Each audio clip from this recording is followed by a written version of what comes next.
गावाच्या मध्यभागी जुनं पण इज्जत असलेलं घर होतं. त्या घरात एकनाथ पाटील नावाचा माणूस राहत होता. त्याची बायको शांताबाई आणि त्यांचा मोठा मुलगा अमन, त्याची मोठी सून भारती आणि लहान मुलगा अर्णव असे संपूर्ण कुटुंब एकत्र राहत होते.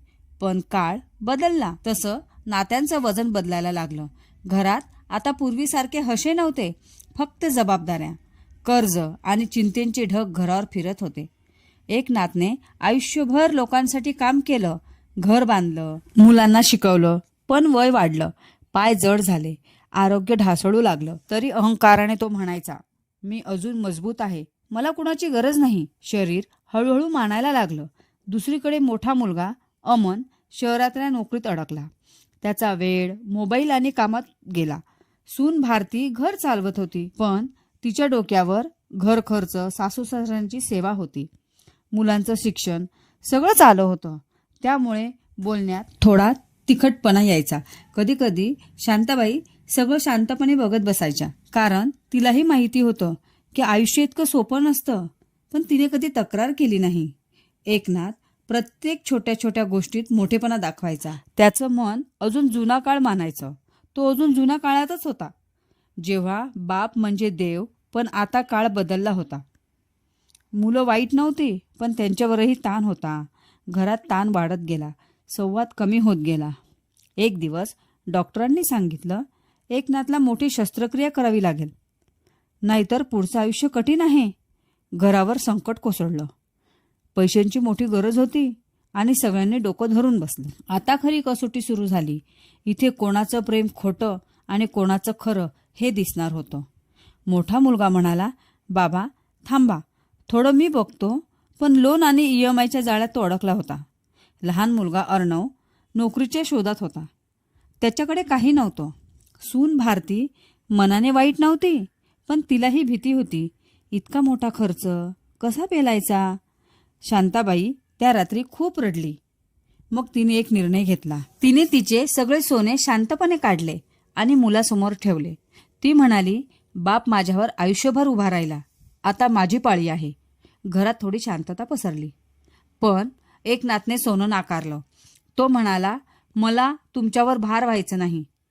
मी नको, डॉक्टर नको, उपचार नको. मी आहे तितकंच जगेन. पण हा हट्ट नव्हता, हा पुरुषी अहंकार होता. तेव्हा पहिल्यांदा मोठ्या मुलाने आवाज कमी केला आणि म्हणाला, बाबा तुम्ही आम्हाला वाढवलं, आता आमची पाळी आहे. कसेही होऊ दे, पण आम्ही तुमच्यावर उपचार करणार आहोत. हे ऐकून शांताबाईच्या डोळ्यातून पाणी आलं. सून भारती पहिल्यांदा जवळ येऊन म्हणाली, बाबा तुमच्यामुळेच मी इथे आहे. तुम्ही आम्हा सगळ्यांचे आधार आहात. तुम्ही जगलात तरच हे घर जिवंत राहील. आणि इथे कथा बदलायला लागली. हळूहळू शस्त्रक्रिया झाली. एकनाथ वाचला. पण त्या काही महिन्यात त्याने पाहिलं, ज्यांच्या तो आजपर्यंत चुका काढत होता तेच लोक त्याच्यासाठी उभे राहिले. मुलांनी त्याच्यासाठी दिवस रात्र धाव घेतली. सुनेने त्याची सेवा केली. शांताबाईने प्रत्येक रात्री देवाला हात जोडले. या सगळ्यात एकनाथचा अभिमान मोडला आणि प्रेम जिंकलं. तो बरा झाला, पण मनाने खूप बदलला. आधी तो फक्त बाप होता, आता तो खरंच कुटुंब झाला. त्याने पहिल्यांदा आपल्या मुलाची बाजू समजून घेतली. सुनेच्या मनगटावरचा घाम त्याने पहिल्यांदा जाणला आणि त्याने एक दिवस सगळ्यांना बसवलं. तो शांतपणे म्हणाला, मी आयुष्यभर तुम्हाला शिकवत आलो, पण खरा धडा तुम्ही मला शिकवला. गावाच्या मध्यभागी एकनाथचे आरोग्य हळूहळू सुधारू लागलं, परंतु घरातील ताणतणाव अजून कमी झाला नव्हता. अमन शहरातून आला. तो ऑफिसमधील कामात अडकलेला. मोबाईल, ईमेल्स, डेडलाईन्स यांच्यामध्ये दिवस जात होता. सून भारती घर चालवत होती, पण मन थोडं भारी होतं, कारण मुलांचे शिक्षण व घर खर्च ताण देत होतं.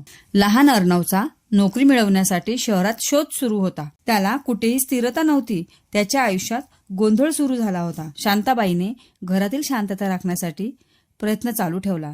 ती प्रत्येक दिवशी देवाच्या चरणी प्रार्थना करत होती. मुलांचे भवितव्य सुरक्षित व्हावे आणि घर जिवंत राहावे. एकनाथने पहिल्यांदा अनुभवलं की प्रेमाचं मूल्य पैसे नव्हते. शांताबाईने मार्गदर्शन आणि प्रोत्साहन देऊन घर मजबूत केलं.